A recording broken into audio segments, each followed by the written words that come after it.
In today's dating scene, emotional budgeting helps young adults allocate time, energy, and vulnerability like money, prioritizing meaningful connections over endless swiping.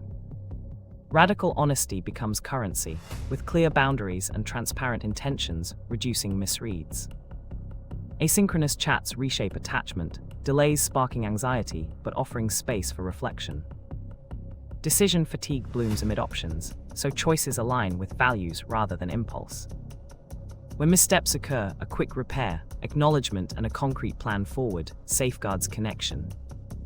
Practical takeaways include pausing before responding, journaling feelings, and scheduling check-ins to keep relationships grounded in care daily.